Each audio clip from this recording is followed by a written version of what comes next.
Hello bull trackers. दोस्तों Friday the 13th के panic close बनाने के बाद आज मार्केट ने हमें सरप्राइज किया और हमें अच्छी खासी रैली देखने को मिली। तो क्या ये रैली एक जेन्युइन बाइंग की वजह से थी या ये एक शॉर्ट कवरिंग की रैली थी? और उससे भी बड़ा प्रश्न, क्या ये रैली सस्टेन करेगी? आइए मेरे साथ डिकोड करते हैं।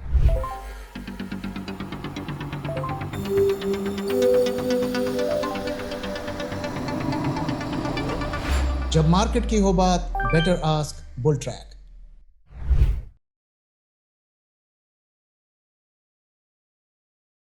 तो क्यों आज हमें मार्केट में एक सरप्राइज रैली देखने को मिली? हालांकि हम ये एंटिसिपेट कर रहे थे और फ्राइडे के डेटा में इसके क्लूज हमें दिख रहे थे कि एक टेक्निकल बाउंस इज पॉसिबल। तो क्या हुआ आज मार्केट में, आइए समझते हैं।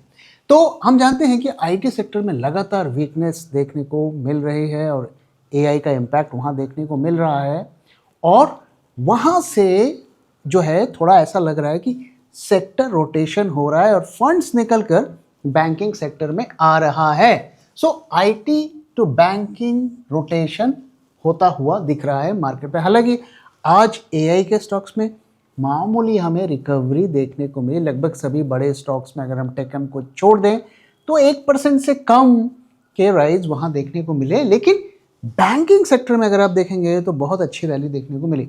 सो institutional investors shifted funds out of the volatile IT sector into financials due to better earning visibility. हम जानते हैं कि अभी एसबीआई के भी रिजल्ट्स काफ़ी अच्छे आए थे, हालांकि उसके अंदर की कहानी कुछ और है। तो ये जो रोटेशन होता हुआ इस वक्त हमें मार्केट में दिख रहा है। तो आईटी सेक्टर में जो प्रॉब्लम्स आ रही हैं उसकी वजह से मार्केट में पैनिक बन गया है। मैं कोशिश करूंगा कि डिटेल में उसका क्या इम्पैक्ट होने वाला है और कितना होने वाला है वो मैं जल्दी ही आपके साथ शेयर करूं। अब जो बैंकिंग सेक्टर में क्यों वो रोटेट कर रहे हैं और वहाँ पर क्या पॉजिटिव ट्रिगर है, तो उसका रीज़न ये है कि एक तो एसबीआई में हमने देखने को मिला कि उनके रिजल्ट्स काफ़ी अच्छा है और स्टॉक्स में भी काफ़ी रैली देखने को मिली। टीसीएस के से ऊपर एसबीआई का मार्केट कैप चला गया। So the Nifty PSU index hit a record high led by Canara bank and bank of India on the back of stellar Q3 results. तो पहले एसबीआई, फिर कैनरा बैंक, फिर बैंक ऑफ इंडिया। इनके loans में भी ज़बरदस्त ग्रोथ देखने को मिल रहा है। लेकिन यही एक खतरे का साइन भी हो सकता है क्योंकि अभी जो ये लोन बांट कर अपने नंबर्स को अच्छा दिखा रहे हैं, इसका पेन अगले 4, 6, 7 क्वार्टर्स में आने वाला है। मैं ऐसा क्यों कह रहा हूँ? क्योंकि अगर आप देखेंगे जो प्राइवेट बैंक्स हैं, बड़े प्राइवेट बैंक्स हैं और एनबीएफसीज हैं जैसे कि बजाज फाइनेंस, ये क्या कर रहे हैं? ये रिस्की सेक्टर में लोन देना इंटेंशनली कम कर रहे हैं क्योंकि इन्हें रिस्क दिख रहा है। लेकिन ये पीएसयू बैंक्स ताबड़तोड़ लोन बांट रहे हैं, अपने नंबर्स अच्छे दिखा रहे हैं, जिसका इम्पैक्ट बाद में हमें दिखेगा।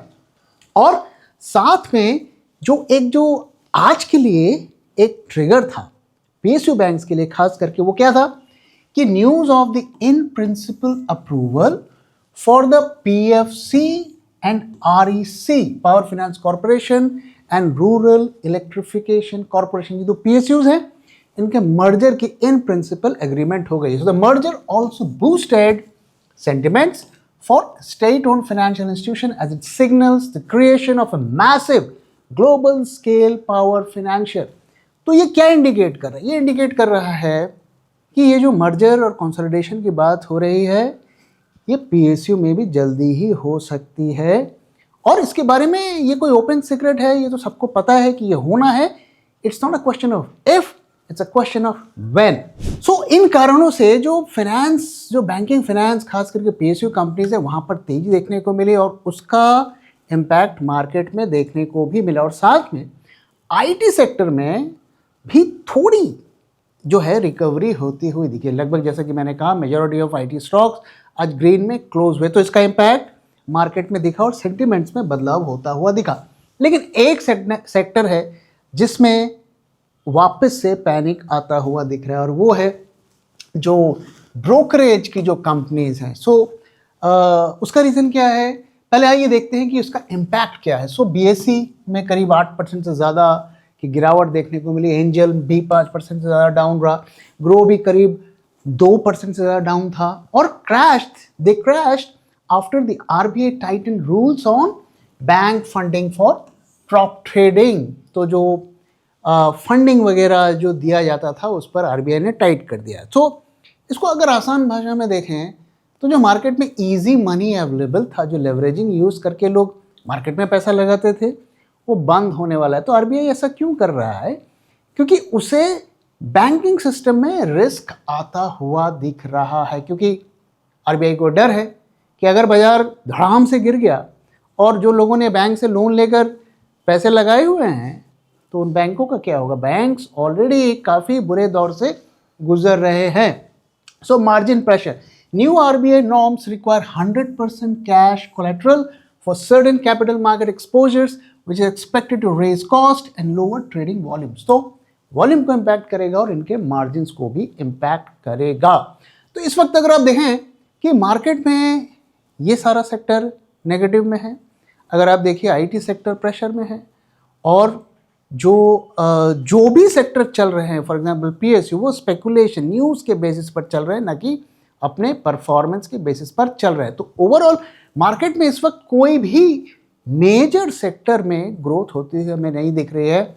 चाहे हम एफएमसीजी की बात करें, चाहे हम ऑटो की बात करें, लगभग सही सेक्टर्स प्रेशर में है। तो ये एक डाउट क्रिएट करता है कि किस बेसिस पर मार्केट्स यहाँ से रैली करेंगे। अब आइए बात करते हैं कि क्या यहाँ पर जेन्युइन बाइंग हुई है या एक शॉर्ट कवरिंग है। आगे मैं मार्केट का डेटा आपको दिखाऊंगा, लेकिन कुछ जो है ब्रॉड पॉइंट्स को आइए देख लेते हैं। तो आज एक वी शेप्ड रिकवरी हमें देखने को मिली, मार्केट में सडन खुलते ही फॉल देखने को मिला, फिर रिकवरी हुई, थोड़ा मार्केट कंसोलिडेट किया और फिर सेकेंड हाफ में हमें रैली देखने को मिली। So the Nifty hit intraday low of 25,372 in the morning session, appearing weak. So weakness थी. Then the surge came. So index didn't just crawl back, it surged over 300 points from its low to finish near the day's high, almost high के आसपास हमें closing देखने को मिली है, क्योंकि एक बार जब मार्केट चढ़ना शुरू किया तो उसने पीछे मुड़कर नहीं देखा। सो इस तरीके की जो मूव्स होती हैं ये अक्सर शॉर्ट कवरिंग को इंडिकेट करता है। Sharp vertical recoveries from deep lows. अब देखिए फ्राइडे के दिन एब्सोल्यूट पैनिक था पूरे तरीके से, और क्लोजिंग के टाइम पर भी मार्केट गिरा था। तो क्या होता है ऐसे में कि जो ट्रेडर्स होते हैं वो आखिरी टाइम पर, अगर आपने नोट किया होगा तो वहाँ पर फॉल आया था, तो काफ़ी ट्रेडर्स ने वहाँ पर मार्केट को शॉर्ट किया था, क्योंकि हर तरफ से नेगेटिव न्यूज़ आ रही थी। और फिर वीकेंड में आरबीआई की न्यूज़ आई मार्जिन की से रिलेटेड, और फिर आज सवेरे जब बाजार खुले फिर लोगों ने शॉर्ट किया। तो जब सब कोई शॉर्ट करेगा तो मार्केट कैसे रिवॉर्ड करेगा? साथ में हमें ध्यान में रखना है कि जो बड़े प्लेयर्स हैं वो ये पसंद नहीं करते हैं कि आप उनके ट्रेड में सवार हो जाओ। तो इस तरीके के मूव्स लाकर यूजुअली वो आपको निकाल देते हैं। अब देखिए आज क्या हुआ, जिन्होंने भी शॉर्ट किया था तो वो बाय कर रहे थे, अपने शॉर्ट्स को कवर कर रहे थे, उस बाइंग को ये सेल कर रहे थे, क्योंकि इन्हें अभी आगे और भी सेलिंग करनी है। तो बहुत सिंपल है ऐसे रिटेल को प्ले करना इनके लिए, क्योंकि इनके पास फंड्स बहुत होते हैं। तो अगर हर को ही सेल करेगा तो जब वो सेलिंग करेंगे तो बाय कौन करेगा? इसलिए बीच बीच में ऐसे मूव्स आते रहते हैं, और इससे हमें अपने जो मार्केट में जो हमारा आउटलुक है उसे चेंज नहीं करना चाहिए। और आगे भी मैं आपको डेटा दिखाऊंगा कि क्यों ये शॉर्ट कवरिंग लग रही है, लेकिन एक और की इंडिकेटर को देख लेते हैं, इंडिया विक्स। तो इंडिया विक्स में भी अगर आप देखिए कि आज भी विक्स इज एक्चुअली अप। सो अगर ये स्टेबलाइजेशन का साइन होता कि भाई यहाँ से मार्केट अब स्टेबल हो रहा है तो विक्स को गिरना चाहिए था, लेकिन ऐसा लग नहीं रहा है। तो जितने भी इंडिकेटर हैं वो ये पॉइंट कर रहे हैं कि कम से कम आज की रैली को हम कह सकते हैं कि ये जेन्युइन बाइंग ड्रिवन नहीं है, ये शॉर्ट कवरिंग है। और शॉर्ट कवरिंग किसने की है? मोस्ट लाइकली रिटेल ने की है। और जब वो शॉर्ट कवर कर रहे थे, बाय कर रहे थे, सो बड़े प्लेयर्स उस वक्त सेल कर रहे थे, वो फर्दर सेल की पोजीशंस को बना रहे थे। किसी स्टॉक में इन्वेस्टमेंट करना है या नहीं करना है, अगर आपको ये इंस्टेंटली पता करना हो तो कैसे करेंगे? आइए मैं आपको दिखाता हूँ। ये बुल ट्रैक का एक स्पेशल टूल है जिसमें आप किसी भी स्टॉक का नाम डालेंगे तो उसकी कुंडली निकाल कर दे देगा और साथ में आपको ये भी बताएगा कि उसमें आपको इन्वेस्टमेंट करना है या नहीं करना है। तो आप देख सकते हैं ये अदानी ग्रीन्स का डिटेल्स आपको यहाँ पे दिख रहा है और इसमें उसने अपना वर्डिक्ट दे दिया है, grade C, avoid 3 critical risk and red flags. और इस रेड फ्लैग्स को आप यहाँ पर देख भी सकते हैं, साथ में आप सारी डिटेल्स भी यहाँ पर देख सकते हैं। 50 से ज़्यादा पैरामीटर्स पर यह स्टॉक की क्वालिटी चेक करता है और स्टॉक की परफॉर्मेंस, मार्जिन्स, रिटर्न्स, ये सारी चीज़ों को आप देख सकते हैं। अब आइए एक दूसरे स्टॉक को चेक करते हैं, कैस्ट्रॉल इंडिया, और यहाँ पर आप देख सकते हैं ग्रेड ए, स्ट्रॉन्ग फंडामेंटल्स, और सभी पैरामीटर्स के डिटेल यहाँ पर आपको दिखते हैं। और रेड फ्लैग्स में जाते हैं तो ये कहता है ऑल क्लियर। तो दोनों स्टॉक की क्वालिटी चेक आपने क्विकली कर ली। अब अगर आपको ये पता करना हो कि किस फेयर प्राइस पर आपको इन स्टॉक्स को खरीदना है या बेचना है, तो उसके लिए आप हमारे वैल्यूएशन टूल्स का यूज़ कर सकते हैं। तो अगर आप ये सब सीखना चाहते हैं कि हमें किन किन पैरामीटर्स पर स्टॉक को इवैल्यूएट करना चाहिए और क्वालिटी चेक करना चाहिए और कैसे फेयर वैल्यू को कैलकुलेट करना चाहिए और कैसे हम इन टूल्स का एक्सेस पा सकते हैं, तो ज्वाइन करिए हमारे 2 दिन का इन्वेस्ट फॉर अल्फा 3.0 वर्कशॉप, जहां हम इन चीज़ों को डिटेल में सिखाएंगे। अब आइए मार्केट के डेटा की तरफ चलते हैं और समझने की कोशिश करते हैं कि वहां से हमें क्या क्लूज मिल रहे हैं। तो अगर हम देखें तो बैंक निफ्टी दोनों में शानदार हमें रिकवरी होती हुई दिखी और निफ्टी करीब 211 पॉइंट्स अप रहा, बैंक निफ्टी 762 पॉइंट्स अप रहा और बैंक निफ्टी में तो ज़बरदस्त परफॉर्मेंस देखने को मिला, 13 एडवांस एंड 1 डिक्लाइन, और निफ्टी में भी काफ़ी अच्छा देखने को मिला, 37 अप और 13 डाउन। और जो यहाँ पर सबसे इंटरेस्टिंग ऑब्जर्वेशन ये है कि फ्राइडे के दिन जो FIIs हैं उन्होंने ज़बरदस्त सेल किया। पिछले कुछ दिनों से ये होप जाग रही थी कि फरवरी में FII नेट पॉजिटिव, क्या वो खरीदना शुरू करेंगे, लेकिन आप देखिए किस तरीके से उन्होंने फ्राइडे को हमें शॉक कर दिया। हालांकि काफ़ी सेलिंग को DIIs ने अब्जॉर्ब किया, लेकिन उसका कोई मार्केट में खास इम्पैक्ट पड़ता हुआ नहीं दिखा है। आज का डेटा अभी नहीं आया है तो मैं नहीं कह सकता कि क्या वहाँ देखने को मिलेगा। और यहाँ पे आप देखिए ये सेक्टर की सिचुएशन है, कुछ यहाँ पर खास कुछ मेजर होता हुआ हमें नहीं दिख रहा है। सभी स्टॉक्स थोड़े अप होते हुए दिख रहे हैं। Majority of sectors are in green और इसमें जो सबसे नोटिसेबल जो सेक्टर है वो है NS निफ्टी का PSU बैंक की 1.5% का अप है और FMCG ने भी सपोर्ट किया। हालांकि ऑटो सेक्टर थोड़ा प्रेशर में रहा। तो यहाँ पे जो नोट करने वाली बात है बैंक्स, आज का बाजार बैंकों के नाम, आज की रैली बैंकों के नाम। अब आइए सेंटिमेंट ट्रैकर की तरफ चलते हैं, यहाँ हमें क्या देखने को मिल रहा है। तो निफ्टी फ्राइडे के दिन तो देखो एक्सट्रीम बेरिशनेस पे चला गया था। आप किसी भी फैक्टर, किसी भी सेगमेंट में देखें एक्सट्रीम बेरिशनेस पे चला गया था और वही ये इस इंडिकेटर में भी हमें देखने को मिल रहा है। लेकिन आज काफ़ी रिकवरी हुई है। अब ये रिकवरी सस्टेन करेगी कि नहीं करेगी वो आगे देखेंगे, लेकिन काफ़ी रिकवरी हुई है। बैंक निफ्टी जैसे कि पहले भी मैंने आपके साथ शेयर किया कि उसमें कम बेरिशनेस देख रही थी और उसका जो रीज़न था PSU बैंक से कि मार्केट एक्सपेक्ट कर रहा था कि वहाँ पर कुछ ना कुछ होगा। तो यहाँ पर भी सिचुएशन में कोई मेजर बदलाव नहीं है, लेकिन बुलिशनेस अभी भी कहीं पर भी नहीं दिख रही है। तो आज का मूव हमें आइसोलेशन में देखना चाहिए, ये कोई चेंज ऑफ ट्रेंड फिलहाल तो होता हुआ नहीं दिख रहा है। अब आइए दोस्तों आज का डेटा भी देख लेते हैं, डेटा में हमें क्या दिख रहा है। तो एक बार फिर आज हम मार्केट में हमें ग्रीन देखने को मिला, मार्केट 211 पॉइंट्स अप रहा है और निफ्टी 25,682 के ऊपर इसने क्लोजिंग दी। अब जो सरप्राइजिंग बात क्या है कि इतनी तेजी देखने को मिली हमें, लेकिन वोलेटिलिटी में कोई मेजर बदलाव होता हुआ नहीं दिख रहा। अगर आप देखिए तो कॉल की IV बढ़ी, पुट की IV भी बढ़ी और दोनों में जो गैप है वो भी 3% से ज़्यादा का है। तो क्लियर कट दिख रहा है कि हेजेस अभी अनवाइंड नहीं हुए, लोगों ने हेजिंग को करके पोर्टफोलियो में रखा है। और साथ में ही अब देखिए तो विक्स में भी कोई मेजर बदलाव नहीं है, माइनर हमें चेंज होता हुआ दिखा है। और पिछले दिनों आप देखिए ये कितना ड्रॉप हो गया था और वहाँ से भी ये बढ़ता हुआ दिखा। अब ऑप्शंस मार्केट में क्या हुआ है, जैसा कि हम जानते हैं कि रिटेल वाले वहाँ पर ऑप्शन सेलिंग कर देते हैं, कॉल पुट्स वगैरह खरीद लेते हैं जब मार्केट में इतना नेगेटिव सेंटिमेंट होता है, तो उनको मार्केट से निकाला गया है। तो यहाँ पर आप देख सकते हैं कि काफ़ी राइज देखने को मिला है क्योंकि उनकी पोजीशंस कट हुई हैं। लेकिन ऑप्शंस मार्केट तो रिटेल का प्लेग्राउंड है, वहाँ पर रिटेल वाले ज़्यादा एक्टिव रहते हैं, लेकिन जो असली गेम है वो कहाँ होता हुआ दिख रहा है, वो फ्यूचर्स मार्केट में होता हुआ दिख रहा है। तो देखिए कल के दिन इतना फॉल हमें देखने को मिला और अब देखिए कितने कॉन्ट्रैक्ट्स ऐड हुए। नेचुरली इसमें काफ़ी रिटेल के भी पोजीशंस होगी, तो आज वो सारे पोजीशंस कटते हुए दिखे। तो एक तो यहाँ पर क्या हुआ कि फ्रेश बुलिश पोजीशंस बनती हुई नहीं दिखी। ऐसा लग रहा है कि शॉर्ट कवरिंग हुई है, शॉर्ट्स वगैरह को कट किया गया है, लोगों ने अपने स्टॉप लॉसेस को ऑनर किया गया है।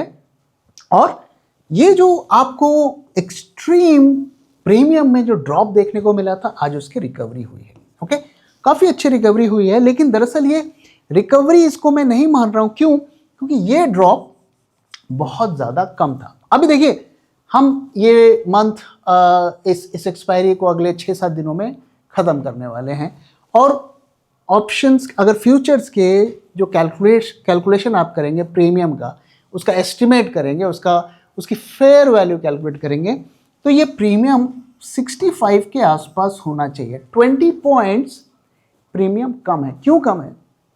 जब भी फेयर वैल्यू से नीचे आता है तो उसका रीज़न होता है कि लोग जो कैलकुलेशन समझते हैं, जानते हैं, वो फ्यूचर को खरीद नहीं रहे हैं क्योंकि उन्हें डर है कि ये गिरेगा। तो इसलिए ये एक साइन है कि फ्यूचर्स मार्केट में अभी भी सेलिंग हो रही है। एक और जो मैं आपको इंटरेस्टिंग चीज़ दिखाता हूँ कि आज की जो टर्नओवर है, अब देखिए काफ़ी कम है। पिछले कई दिनों से, कई हफ्तों से मैं कहूँगा कि कम है, 90,000 करोड़ से भी कम है।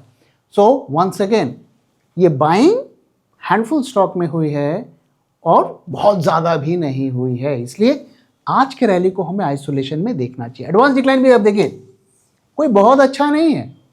सो हमें मल्टीपल रीजंस यहाँ पे देखने को मिल रहे हैं कि आज की रैली को हम जेन्युइन रैली नहीं मान सकते। ये एक शॉर्ट कवरिंग है और शायद जो लेट कमर्स हैं, रिटेल वाले हैं, जो शॉर्टर्स हैं, उन्हें बाजार से निकालने की एक छोटी सी हरकत बड़े प्लेयर्स की हो सकती है। एफआई के इंडेक्स शॉर्ट्स की पोजीशन को भी आप देखें तो यहाँ पर भी फ्राइडे के दिन इन्होंने बढ़ाई है। आज का डेटा नहीं आया तो मैं नहीं कह सकता क्या होगा, लेकिन मैं कोई मेजर यहाँ पर ड्रॉप एक्सपेक्ट नहीं कर रहा हूँ। अब आइए दोस्तों चार्ट्स की तरफ चलते हैं और समझने की कोशिश करते हैं कि यहाँ से हमें क्या क्लूज मिल रहे हैं। तो दोस्तों जैसा कि आप देख सकते हैं कि यहाँ से नॉन स्टॉप सेलिंग हमें देखने को मिली। जापानीज येन कैरी ट्रेड की सेलिंग थी, एफआईएस की अच्छी खासी यहाँ पे सेलिंग की फिगर्स आई थी और एक वेव में उन्होंने सेलिंग की। फिर ग्लोब न्यूज़ वगैरह आ गई ट्रेड डील की और उसका एक रिएक्शन देखने को मिला, काफ़ी रिटेल वालों ने भी खरीदा, तो यहाँ पर हमें एक रिएक्शन देखने को मिला है। तो ये जो चैनल है बेरिश चैनल, अब ये बुलिश चैनल पे कन्वर्ट हो गया है। ऐसे में अगर हम देखें तो शॉर्ट टर्म में क्या हो सकता है, देखिए डेटा मैंने आपको दिखाया, आज का जो ये मूव हमें देखने को मिल रहा है ये तो लग नहीं रहा है कि जेन्युइन बाइंग हुई है, ये शॉर्ट कवरिंग से ड्रिवन है। अब क्या ये कंटिन्यू करेगा? तो हो सकता है एक दिन और कंटिन्यू कर जाए। वैसे भी कल ट्यूसडे है, कल निफ्टी की एक्सपायरी है, तो हमें देखना है कि आगे यहाँ पर क्या होता है। लेकिन फिलहाल के लिए ये आपका लास्ट लाइन ऑफ डिफेंस है। अगर आपने आज लॉन्ग किया है तो इस लेवल को ध्यान में रखिए, 25,400 और इसके ऊपर अगर है तो अपने पोजीशन को होल्ड कर सकते हैं। मुझे लगता है कि जब तक ये लेवल ब्रीच नहीं होता है तब तक हमें शॉर्ट्स के बारे में फिलहाल नहीं सोचना चाहिए, क्योंकि ये जो रिकवरी आई है, कल अगर एक बार फिर आपको गैप अप मार्केट खुलता हुआ दिखेगा तो और शॉर्ट्स की कवरिंग हो सकती है। इसलिए इमीडिएट टर्म में कल क्या होगा ये तो कहना मुश्किल है, लेकिन अगर आपने आज लॉन्ग किया है तो इस लेवल के ऊपर लॉन्ग को रखिए और शॉर्ट करने के लिए थोड़ा वेट करते हैं। डेटा अभी भी पूरी तरीके से बेरिश नहीं हुआ है, एक बार ये लेवल ब्रीच होगा और सारे इंडिकेटर्स भी शॉर्टिंग का हमें इशारा करेंगे, तब हम शॉर्ट के बारे में बात करेंगे। और एक और चीज़, इंटरेस्टिंग चीज़ को आप देखिए कि आज का निफ्टी का वॉल्यूम भी कितना कम है, आप देख सकते हैं कि काफ़ी ज़्यादा कम है। तो समरी ये है कि आज का सिर्फ एक दिन का परफॉर्मेंस को बेस्ड करके हम कोई जजमेंट फिलहाल नहीं करना चाहते हैं। कल का भी हम देखते हैं डेटा और फिर देखेंगे कि क्या वहाँ पर कोई डेटा में इम्प्रूवमेंट दिख रहा है कि नहीं दिख रहा है, कोई सेंटिमेंट चेंज होने की पॉसिबिलिटी दिख रही है कि नहीं दिख रही है, उसके बाद हम कॉल लेंगे। दोस्तों इसी के साथ इस वीडियो को मैं यहाँ पे खत्म कर रहा हूँ। वीडियो कैसा लगा जरूर बताइएगा, अपना फीडबैक भी शेयर करना मत भूलिएगा। Thank you very much for watching, thank you for your time.